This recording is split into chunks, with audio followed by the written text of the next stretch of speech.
अस्सलाम वालेकुम जी स्टूडेंट्स, क्या हाल हैं आपके। वो तमाम स्टूडेंट्स जिन्होंने CSS 2021 क्वालिफाई कर लिया उनको बहुत ज़्यादा मुबारकबाद।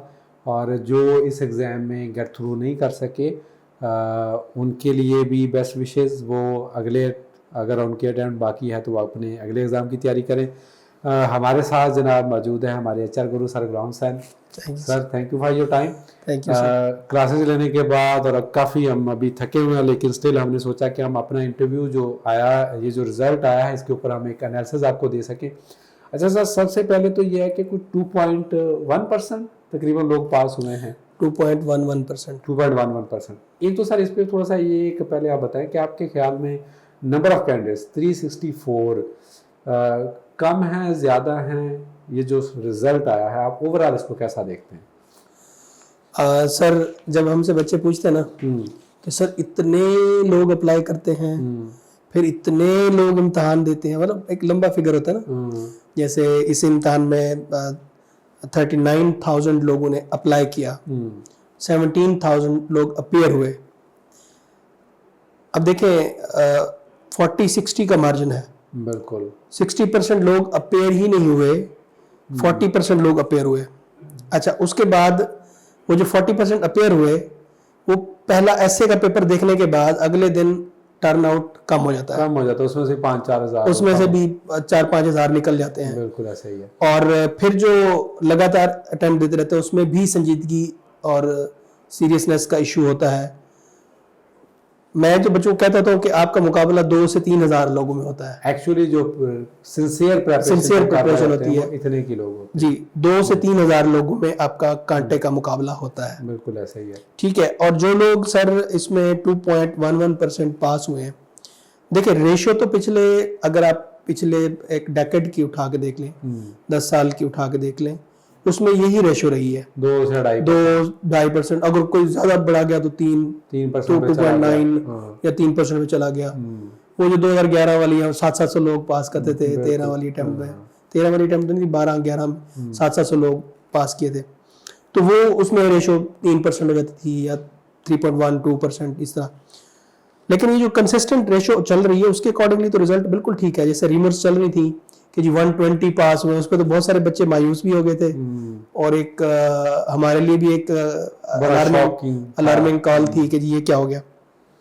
और उसमें बहुत सारे टीचर्स का भी रिस्पॉन्स आया सोशल मीडिया के ऊपर कि ये ज्यादती है। नहीं, उसमें 1% तो नहीं ना होना चाहिए उसमें सर। अगर आप FPSC की एनालिसिस रिपोर्ट देखें ना, वो मैं FPSC की प्रीवियस एनालिसिस रिपोर्ट देख रहा, तो बकायदा पैनल के लिए भी ये बड़ा ना जस्टिफाई करना मुश्किल होता है। क्योंकि वो भी अपनी एनुअल रिपोर्ट जब पेश करते हैं कि जी इतना कम स्कोर जो है वो पासिंग रेशो क्यों है, और वो भी इसकी बकायदा फिर रीजंस बताते हैं कि जी यूनिवर्सिटी से जो आ रहा है, स्टाफ जो है किस तरह का है, या जो सारी चीज़ें। अच्छा सर, इसमें एक लिस्ट आई है जो कि रिजेक्टेड कैंडिडेट्स की या विद हेल्ड जिनका किया गया है। अच्छा, उसमें मुझे हंसी आती है। हाँ। जो रिजेक्टेड कैंडिडेट्स होते हैं जिनका रिजल्ट विद हेल्ड होता है, और विद हेल्ड मतलब रिजेक्टेड है। बिल्कुल सही है। अगर वो होगा भी सही तो उसका रिजल्ट डिक्लेयर नहीं होगा। उसकी सर रीजन ये है कि इन लोगों को एक तो हेयरिंग की ऑप्शन सबको दी गई होगी, ऐसा नहीं है कि इनको हेयरिंग इनकी नहीं की गई होगी। मेरा एक स्टूडेंट है, उसका रिजेक्टेड में नाम है, उसने मिस्टेक क्या की, उसने मिस्टेक ये की कि ऑनलाइन तो अप्लाई कर दिया, ऑनलाइन अप्लाई कर दिया, लेकिन हार्ड कॉपी जो है वो नहीं भेजी और वो लेट भेजी, और वो भेजी भी पाकिस्तान पोस्ट के जरिए और एक ऑर्डिनरी डाक के थ्रू। अगर वो उसको 200 रुपए भर के TCS करवा देता तो शायद वो टाइम पे पहुंच जाती, या फिर क्या वो UMS कर देता, ट्रैकिंग उसके पास रिकॉर्ड होता। अच्छा, इसमें सर वो लोग होते हैं जो शहजादे हमारे, जिन्होंने चौथी अटेम्प्ट भी अप्लाई किया होता है कि शायद लग जाए, FPSC जो है है वो उसको पता ना। अच्छा, वो लोग भी होते हैं जिन्होंने हार्ड कॉपी लेट पहुंचाई होती है। वो लोग होते हैं जो रिजल्ट अवेटेड होते हैं, जिनकी ट्रांसक्रिप्ट नहीं आई होती और अप्लाई कर देते हैं। ठीक है। वो लोग भी होते हैं जो ओवर एज हो चुके होते हैं, ट्राई करते हैं कि शायद जक लग जाए, ठीक है। इसमें कुछ ऐसे 2-3 केसेस ऐसे भी आए हैं जो अंडर एज है, 20 साल में डिग्री कर ली तो उन्होंने अप्लाई कर दिया कि चले एक्सपीरियंस ही सही, ठीक है। ठीक है। तो मतलब ये 3-4 कैटेगरीज हैं, और कुछ जो है वो वायलेट भी करते हैं, जो रूल्स को वायलेट करते हैं, मतलब कोई कॉपी करता हुआ, चीटिंग करता हुआ पकड़ा गया या इस तरह की कोई बिल्कुल। चीज़ है। और जो एफपीएससी है, जब भी वो रिजल्ट रिजेक्ट करता है या विदहेल्ड करता है, वो पर्सनल हियरिंग की ऑप्शन भी देता है, और साथ में रूल्स का हवाला भी देता है कि इस रूल के तहत, अब देखें बहुत सारे बच्चे सीएसएस अप्लाई तो कर देते हैं, कभी किसी ने जाके रूल्स पढ़े, रूल्स निकाल के पढ़े, उसमें तो इंक का कलर भी लिखा हुआ है कि आपने किस इंक से लिखना है, ब्लैक एंड ब्लू के अलावा कोई कलर नहीं करना। बिल्कुल सही है। ठीक है।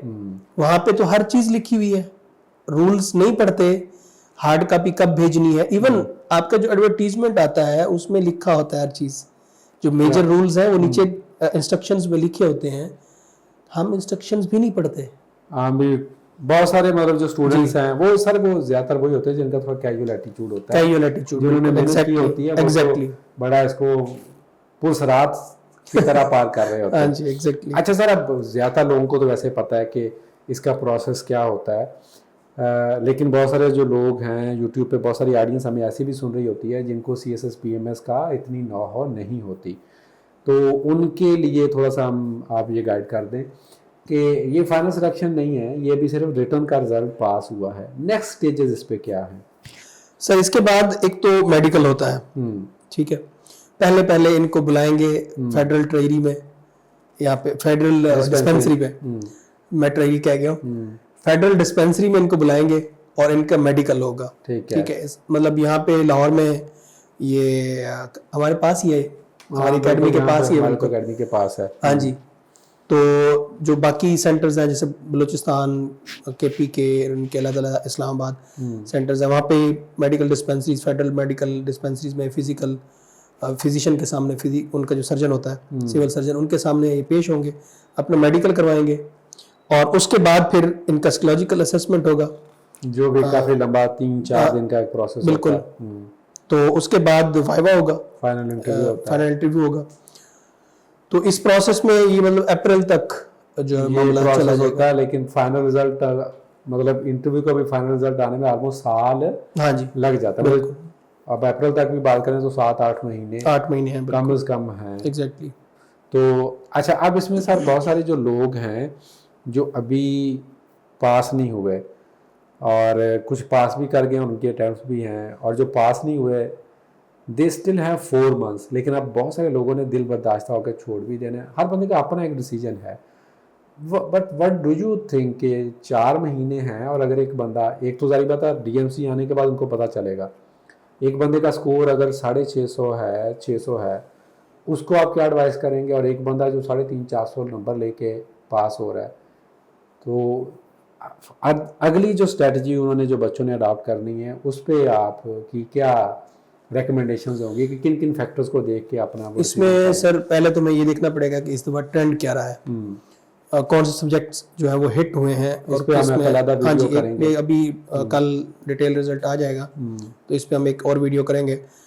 पहली तो बात सर ये होती है कि आपने असेस करना है कि आपकी जो कौन सा मार्जिन है वो जो है वो लूज है, कहाँ से आपने जो है ना वो मार खाई है। ठीक है। दूसरा सर, जो 2 कैटेगरीज आपने बताई हैं कि एक जो नियर सक्सेस होता है और एक जो बहुत ज़्यादा दूर होता है, इनमें 2 चीज़ें हैं।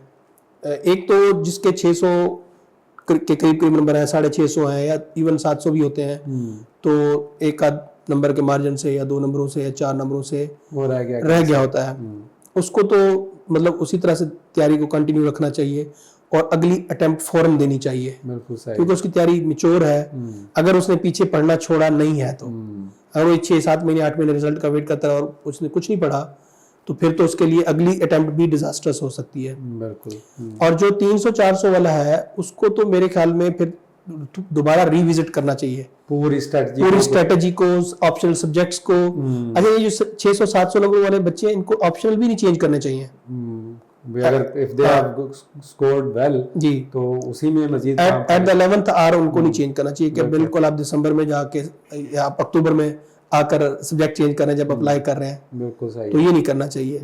जो मतलब आपकी 4-5 महीने जिस सब्जेक्ट के साथ आप फेमिलियर हो चुके हुए हैं, उसका स्कोर भी ले चुके हैं, एक अटेम्प्ट भी दे चुके हैं, तो चेंज नहीं करना चाहिए। बिल्कुल सही है। जबकि दूसरा जो 300-400 नंबरों वाला है उसको मुकम्मल रिविजिट करना चाहिए अपनी स्ट्रेटजी को।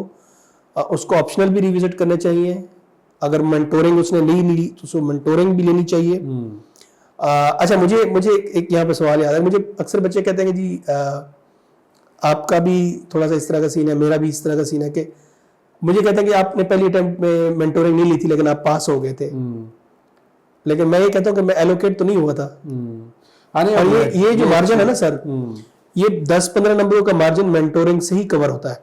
अब उसमें मतलब मेरी पहली टर्म में कंपोजिशन ड्रॉप हुई थी, तो आई क्लियरली रिमेंबर कि मैं पहले टाइम में मैं खुद एकेडमीज पढ़ाता था पहले इंटर ग्रेजुएशन। तो मैंने कहा यार कोई नहीं, मैं तो पहले से भी पढ़ाता आ रहा हूँ, मुझे एक्सपीरियंस है चीज़ों का, तो कोई ज़रूरत नहीं है। तो जब कंपोजिशन में फेल हुआ, फिर हमने एक नहीं, हमने फिर 4 टीचर विजिट किए।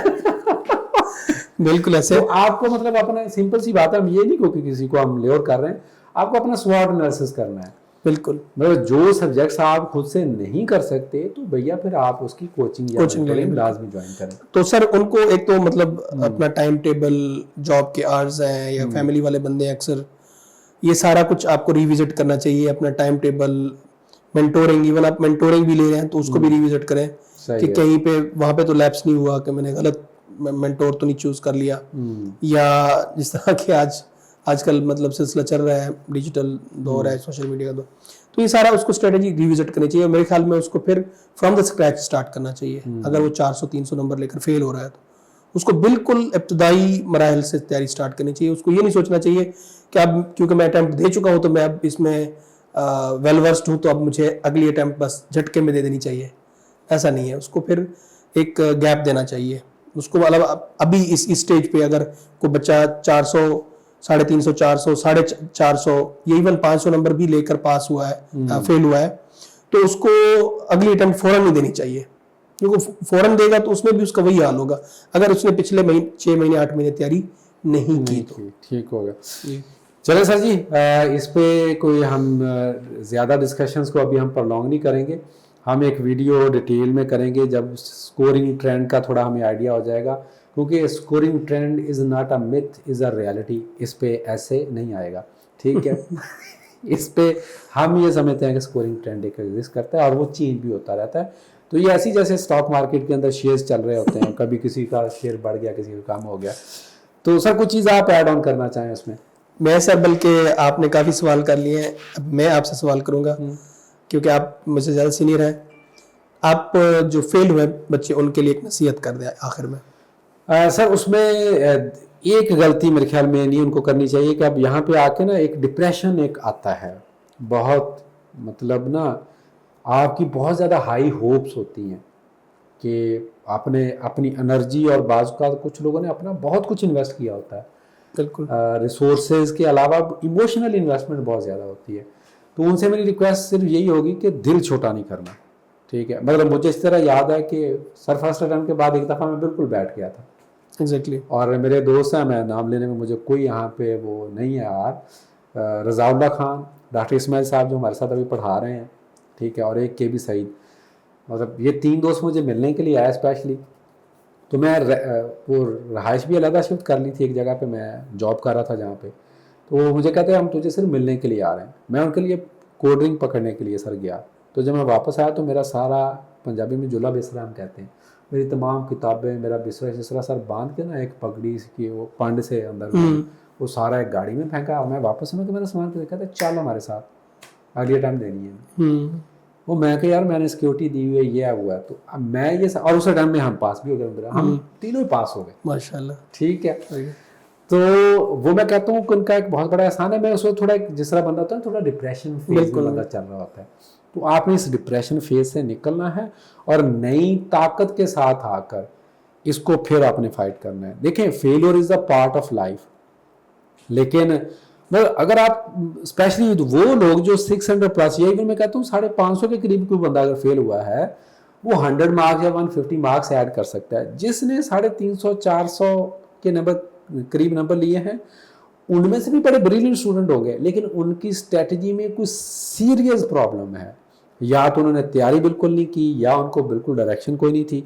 वो किसी सीनियर मेंटोर को मिले, हम नहीं कहते कि हमें ही, आप किसी भी सीनियर मेंटोर से रब्ता करें और अपनी स्ट्रेटजी रिविजिट करें, हौसला नहीं हारना। और ये एग्ज़ाम ऑब्वियसली कंपटीशन एग्ज़ाम है और इसमें स्ट्रॉन्ग नर्व्स वाले लोग और सर माशाल्लाह जीती जागती मिसाल है, कंसिस्टेंट लोग, जो कंसिस्टेंट स्टूडेंट्स हैं, मतलब आप कंटिन्यूस एफर्ट करते रहते हैं कि मैंने इंशाल्लाह करके ही हटना है, वही अचीव करते हैं। आपने भी हिम्मत नहीं हारनी और कंसिस्टेंट रहना है और नए हौसले के साथ अगेन इस एग्ज़ाम के साथ के लिए जाना है। Sir, this is from my side. Thank you जी एवरीवन। अल्लाह आपका हामी नासिर हो। अल्लाह हाफिज़।